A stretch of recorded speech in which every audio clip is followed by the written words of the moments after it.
Ansar menerobos pedalaman Majapahit untuk mencari para pertapa Buddha dan para ahli yoga Hindu yang kabarnya banyak bermukim di sana untuk diislamkan.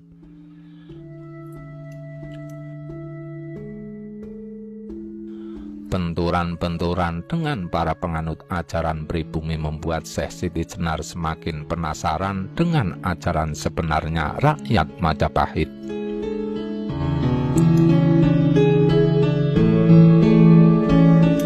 Sehingga Syekh Siti Jenar bingung karena tak bisa mengislamkan rakyat Majapahit sepenuhnya. Semakin ke timur semakin berat bagi Syekh Siti Jenar untuk menyebarkan ajaran Islam.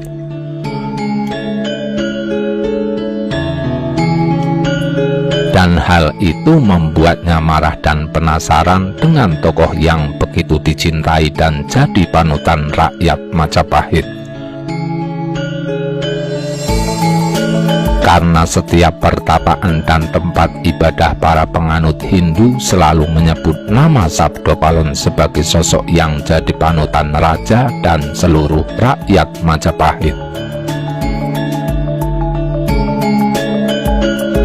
Dengan penuh kesombongan, Syekh Siti Jenar mendatangi tempat pertapaan Sabdo Palon dan dia menantang Sabdo Palon untuk menunjukkan segala pengetahuannya.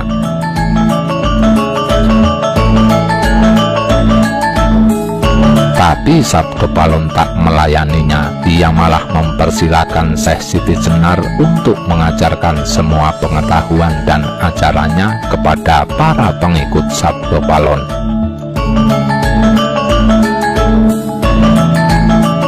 Dari sinilah pikiran dan hati Syekh Siti Jenar mulai terumbang-ambing, karena ternyata Sabdo Palon yang ia anggap akan menerima tantangannya atau setidaknya ada rasa marah dan dendam, malah sebaliknya.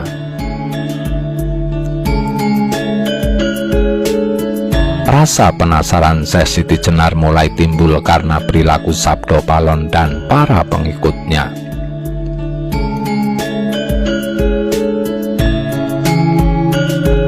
Karena Sabdo Palon tidak pernah mengajari pengikutnya dengan kata-kata, melainkan dengan perilaku dan kasih sayang yang sama pada semua pengikutnya.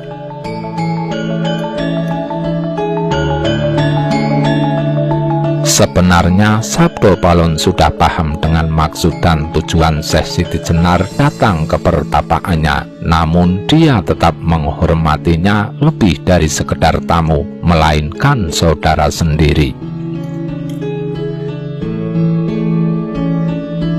Hingga Syekh Siti Jenar mendatangi Sabdo Palon di saat semua pengikut Sabdo Palon tertidur pulas. Saat itulah Syekh Siti Jenar adu argumen dengan Sabdo Palon tentang Tuhan Syekh Siti Jenar dengan Tuhan Sabdo Palon.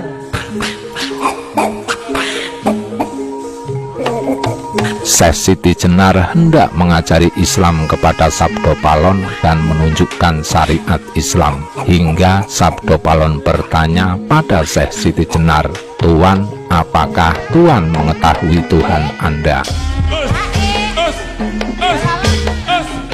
Apakah Tuan sudah bertemu Tuhan Anda sehingga Tuan yakin Tuanlah yang paling benar dan ajaran Tuan paling suci, karena Tuhan itu adalah al-haq atau kebenaran sejati?" Siti Jenar bukannya menjawab, malah balik bertanya pada Sabdo Palon, "Apa kamu juga sudah melihat Tuhan sampai kamu berani berkata seperti itu padaku?"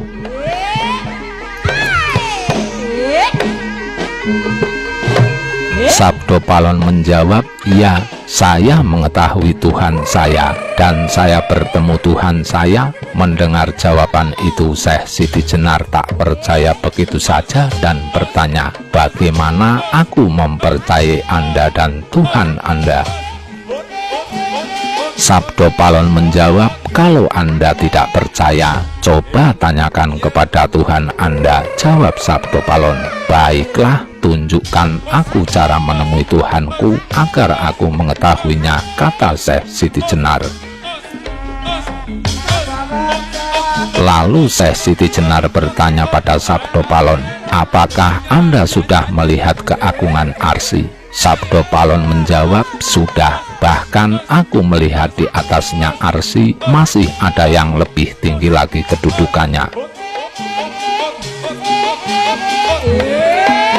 Siapa dia? Tanya Syekh Siti Jenar keheranan dan kebingungan. Sabdo Palon menjawab, Ingsun. Siapa Ingsun itu? Tanya Syekh Siti Jenar. Dialah sejatinya Tuhan, jawab Sabdo Palon dengan tenang. Siti Jenar semakin penasaran dan ingin membuktikan kebenaran ucapan Sabdo Palon. Sabdo Palon menanggapi dengan senyuman, baiklah, karena Tuhan lebih mengutamakan sujud, ya Tuhan sujud saja, pasti bertemu Tuhan.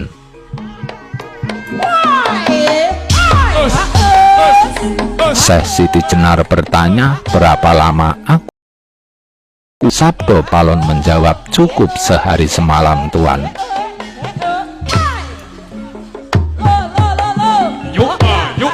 Tapi sebelum melakukan sujud, Syekh Siti Jenar berkata, jika aku tidak bertemu Tuhan, maka kamu dan seluruh pengikutmu harus ikut ajaran Islam, kata Syekh Siti Jenar dengan nada sombong.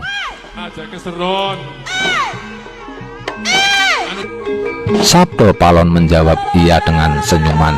Akhirnya Siti Jenar menuruti Sabdo Palon untuk bersujud agar bisa mengetahui Tuhannya. Mulailah Syekh Siti Jenar bersujud dimulai habis asar mendekati maghrib. Dalam sujudnya Syekh Siti Jenar sudah tidak ingat apa-apa lagi, hingga akhirnya dia bersujud selama 7 hari 7 malam. Melihat hal itu, Sabdo Palon merasa prihatin dan segera membangunkan Syekh Siti Jenar.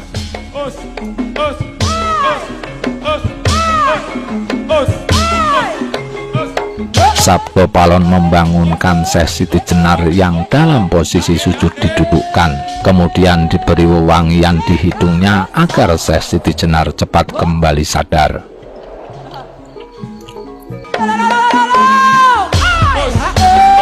Wajah Syekh Siti Jenar pucat kebiruan karena peredaran darahnya tidak lancar, tapi tersumbat dalam kepala Syekh Siti Jenar akibat kelamaan bersujud.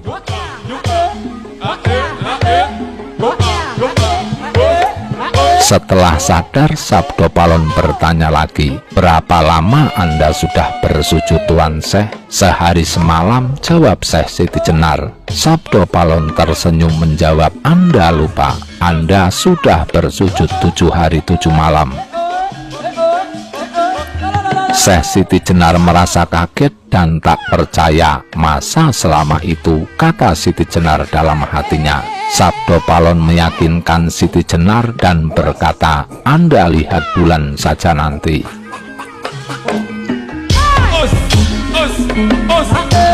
Anda datang ke sini hari Soma sore menjelang matahari tenggelam masuk malam Anggoro tanggal 7. Anda ingat itu, dan sekarang ini hari Soma lagi dan tanggal 14.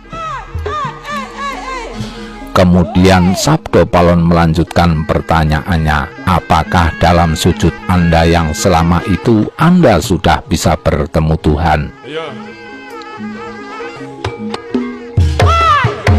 Syekh Siti Jenar menjawab, tidak, aku tidak ingat apa-apa, bahkan aku tidak bertemu Tuhan. Makanya sesuai janji kamu harus ikut ajaran Islam, kata Syekh Siti Jenar.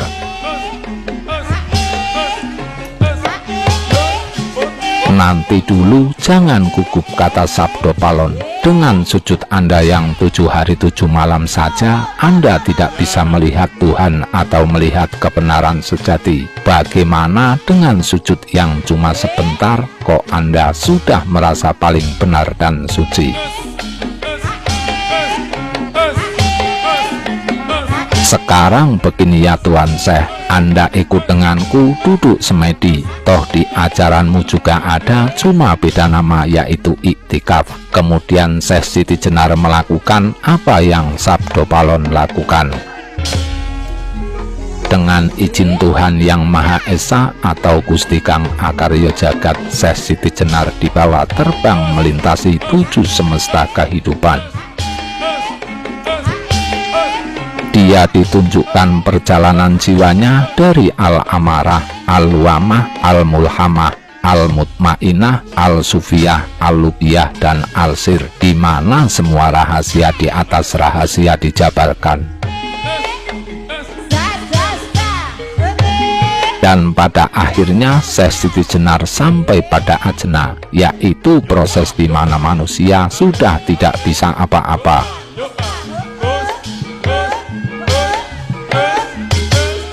Dia hanya mengikuti kehendak kodrat yang ada pada dirinya menuju Yang Maha Kuasa. Dia sudah tidak ingat siapa dirinya, tidak ada rupa, tidak ada rasa, yang ada hanyalah keasalian atau kebakaan. Sesuai kapasitasnya, Syekh Siti Jenar tergugah bangun, kedua matanya terbuka, dan tanpa sadar dia menangis sedih, takut, bahagia, haru, seperti anak kecil yang baru sadar dari mimpi buruknya. San Ali Ansar sadar betapa kecilnya pengetahuan yang selama ini dia agungkan, sampai-sampai menganggap orang lain kotor, kafir, dan masuk neraka. Dia menyadari bahwa dia telah sombong selama ini dengan pengetahuannya dan ilmunya, padahal di atas langit masih ada langit, dan masih ada langit-langit lain yang tiada pernah bertepi. Seiring waktu, Sabdo Palon pun selesai dan tersenyum menatap Syekh Siti Jenar yang masih tertunduk menangis karena bahagia, sedih, merasa salah, takut, penuh keharuan, dan sebagainya. Dengan suara parokan tubuh gemetaran, Syekh Siti Jenar berkata, "Tuan Sabdo Palon, tolong ajarkan saya dan bimbing saya agar selalu menjalani kebenaran sejati."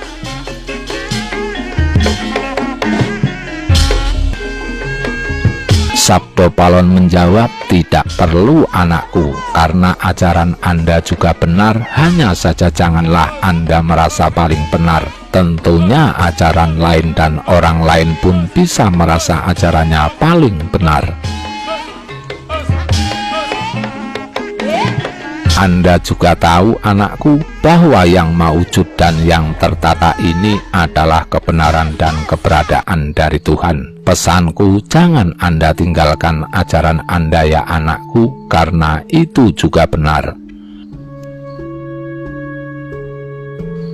Syekh Siti Jenar mengangguk. Sabdo Palon pun tersenyum, kemudian mempersilahkan Syekh Siti Jenar untuk meminum air bening yang sudah dicampur dengan gula aren yang rasanya beda jauh dengan kencing unta.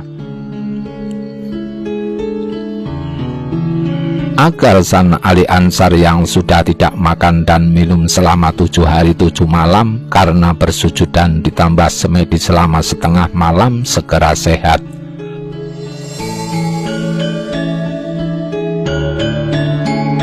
Setelah meminum air tersebut, Syekh Siti Jenar merasa pulih. Kemudian Siti Jenar memandang bulan tanggal 14 malam 15, di mana bulan purnama memancarkan cahaya yang sempurna.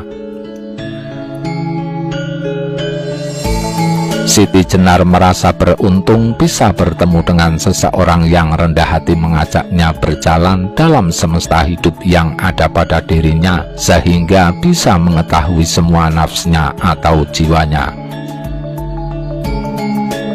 Dari Al-Amarah, Al-Luamah, Al-Mulhamah, Al-Mutmainah, Al-Sufiyah, Al-Lubiyah, Al-Sir, atau dalam Jawa jiwa-jiwa itu disebut Manipuro, Anahata, Adara, Wisudi, Ayana, Adista, dan Sahasraya. Mulai saat itulah San Ali Ansar tertarik dengan ajaran Sabdo Palon dan meninggalkan ajaran yang dia banggakan, yang dia anggap paling benar dan paling suci. Tapi Sabdo Palon melarang Syekh Siti Jenar meninggalkan ajarannya yang sudah dipelajari dari kecil, karena semua itu sama halnya dengan tidak menghargai orang yang telah mengajarinya berbagai pengetahuan. Hingga akhirnya ajaran Syekh Siti Jenar dipadukan dengan ajaran Sabdo Palon, sehingga muncullah harmonisasi ajaran Jawa tapi Islam, ajaran Islam tapi Jawa, atau yang disebut Islam Kejawen atau Kejawen Islam, yang pada akhirnya jadi cikal bakal kelahiran ajaran kejawen. Kalau ajaran orang Jawa sendiri adalah ajaran ketiadaan, atau memahami makna ketiadaan atau ada makna. Tapi bukan kitab ada makna yang berisi pitungan, walau namanya sama ada makna. Intinya, jika manusia sudah mencapai titik kesejatian, dia akan sanggup melihat semua bentuk kebenaran dalam semua ajaran.